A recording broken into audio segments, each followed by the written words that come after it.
Welcome back to a new video. You can see a orange cat there. That is Orangey. I forget what that cat's actual name is, but he lives next door. He's an outdoor cat mostly, so if I ever talk about the orange cat, that's him. Usually he never comes back in the backyard. It's the first time I've actually seen him back there. Have seen one other random cat in the backyard. I'm sure they come through at different times. As you see, he kind of squeezed under the fence, so I'm sure other cats can as well. But I didn't even notice that when I was lifting, which is pretty funny. Shows how stealthy Orangey can be. But usually he kind of hangs out by or on the other side of that fence or in his yard or just wherever. He kind of just roams the neighborhood. But it was kind of funny. It was something I didn't see until I started editing this video. But I was feeling really good on this day. I felt really energetic and ready to lift. Once I did that 110, I was like, I'm going to smoke this 120. Then I missed it. I was like, this might not be, might not be. And then I was like, I just have to, do it better. It just felt like bad technique. And then, that one I missed behind. And then that's when I knew like the weight didn't feel bad. And that's kind of the interesting thing on a day like this. And you see here is like definitely not one I would have been able to save without the shed in the way, but it was one that was decently close and then just went up to 125 and missed that a bunch of times. And all of the attempts, like the weight didn't feel bad. And what it tells me is that, the weights are still trending in the right direction. I just didn't have the precision on this day, obviously needed for that sort of thing. And kind of gassed myself for clean jerks probably a little bit. I went up to, you see there the frustration because it didn't feel bad. I've also been messing with the platform on the right side. So you see the bar kind of bounce weird sometimes. I kind of actually made like a little bit of a natural divot where it kind of sits naturally. Because I put a higher mat where the divot was, and then you see like right there where it sits, and then there's a lower one there. So it kind of has a natural sitting point, which I actually kind of like. So I might just leave it like that because then it doesn't roll forward at all. It just kind of settles right in that spot. And it still has a mat on the other side underneath the mat that you see. So it elevates it just a little bit.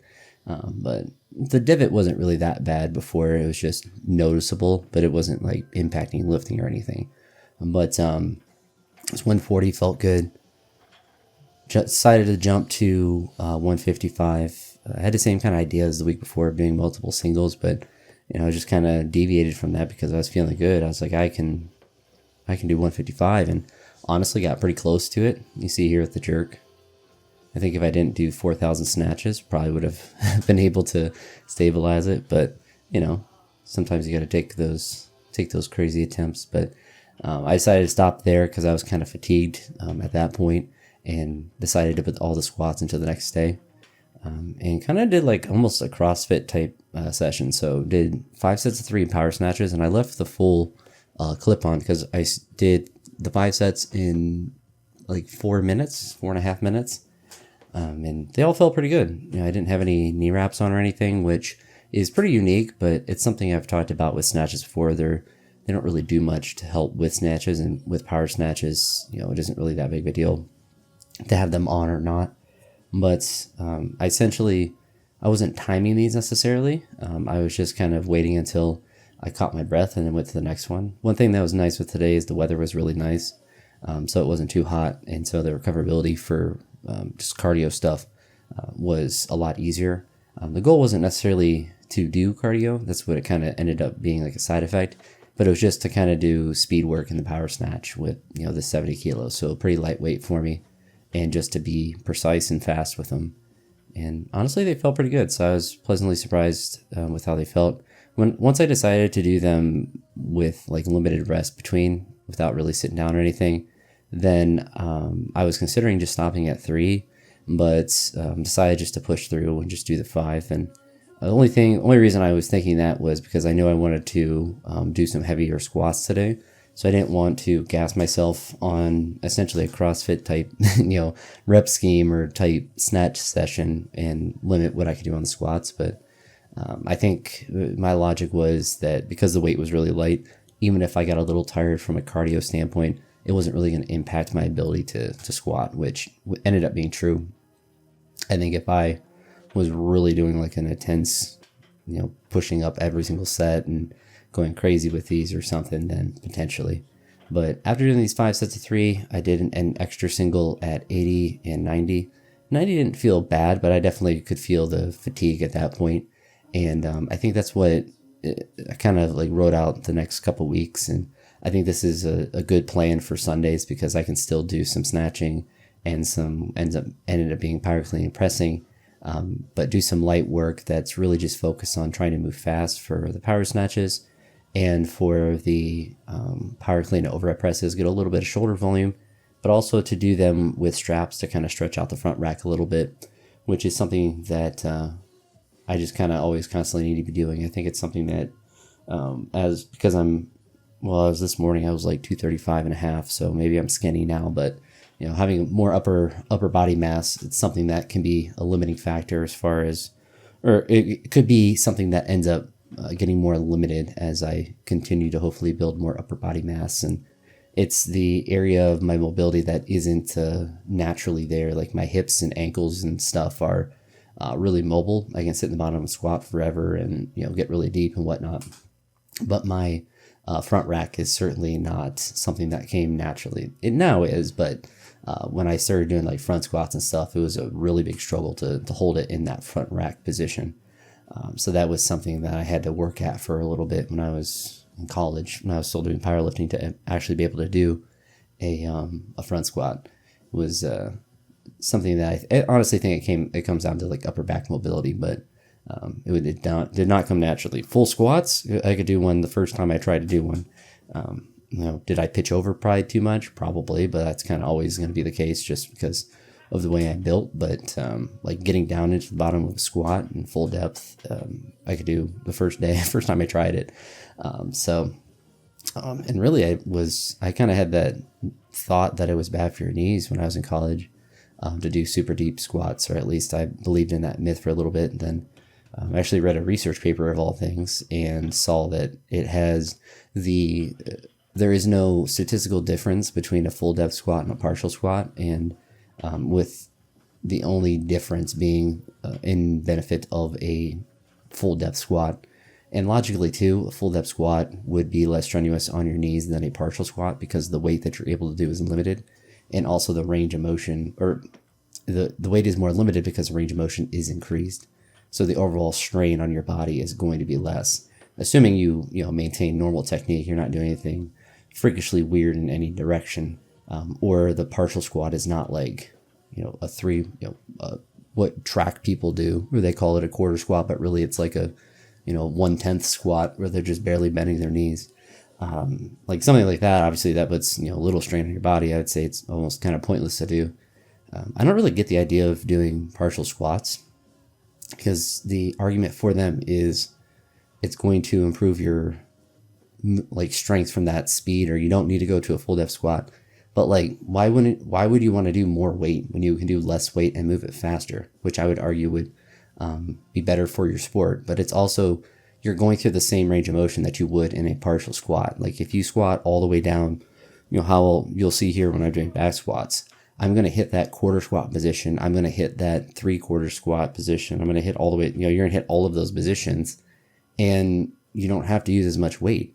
Like if I did a true track style quarter squat where you're super high, I'd have to have 700 pounds. It would just be so obnoxious to load up and to do, and neurologically would just be I would say pointless to get an actual stimulus with it. And obviously, you can make some arguments that box squats and partial squats have their place for working on different things, but for sports performance, the idea of never doing full squats, I think theoretically probably the best is to do a variety of them if your goal is to do the best possible squats. But I always have biased, or since really that day I read that research paper, I've always biased the fullest range of motion, because why wouldn't you want to build more muscle? And obviously in the sport I'm doing now with Olympic weightlifting, it's mandatory.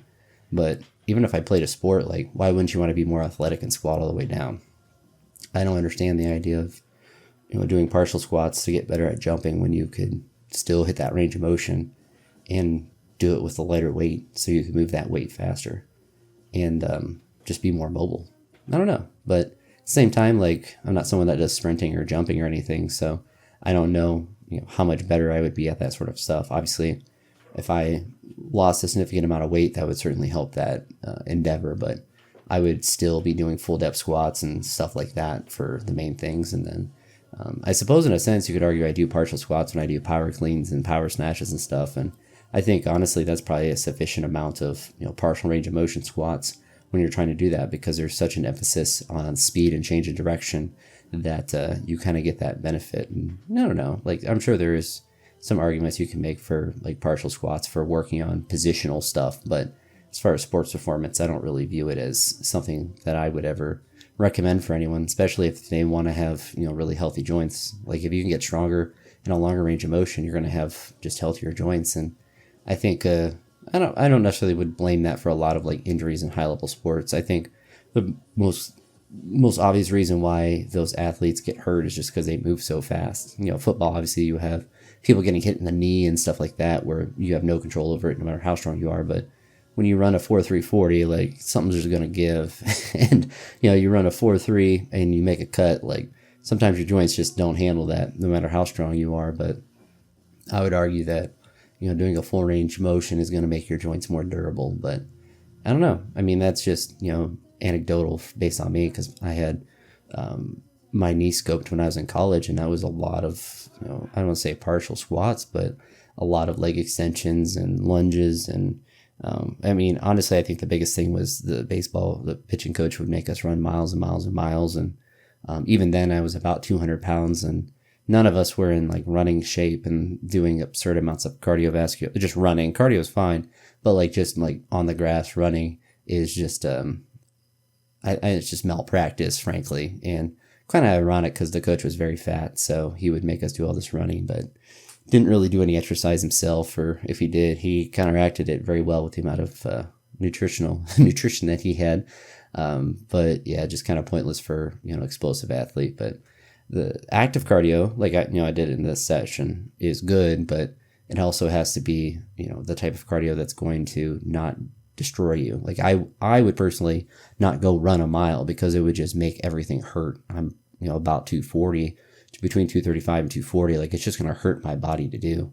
And frankly, like I probably could do more plyometric stuff like that. I just don't really want to. And maybe I'm just lazy, but doing stuff like the power snatch and stuff, I feel like in my mind, it's a plyometric type lift, but also don't really care how fast I run and how high I jump. And I don't know, weightlifting's more fun than box jumps and stuff like that. Plus box jumps are scary. So I don't want to hit my shin or fall off and break my arm or something like that. But anywho, kind of talked all over the place. So I'm sure you can poke holes in my arguments there. But speaking of the squats there at the end, the goal was originally 2 sets of 5. And then once I got to them, I was like, I'm going to just make the goal to do 10 total reps, because obviously 2 times 5 is 10. And I did 6 on the first one, and I contemplated continuing, but a rep PR would have been 8. I definitely know I could have done a 7th one in that first set, but I knew if I did that 7, I would have wanted to try 8 to go for that PR, and I didn't think I had enough energy for that. And so I came back and did the 4 in the second one. The second set, I was very fatigued from that first one, but happy to be able to get that. The goal next week with the back squats in this session is to do 15 total reps. So potentially going for 8 reps on that first set, and then, some sort of combination on the subsequent sets, and, just continue to progress with that. But most of the sessions will still be the same. Just, as you saw, there's more reps on this day. So I kind of have that progression laid out and the strength work laid out and stuff like that. So hopefully I'm able to work up and hit some big numbers. But I feel like I'm on the cusp of it, because overall I feel pretty good and I feel like I'm stronger. Just kind of have to, continue to work on things. So that's going to be it for this one. If you made it to the end, I appreciate it. I'll talk to you all in the next one. Peace.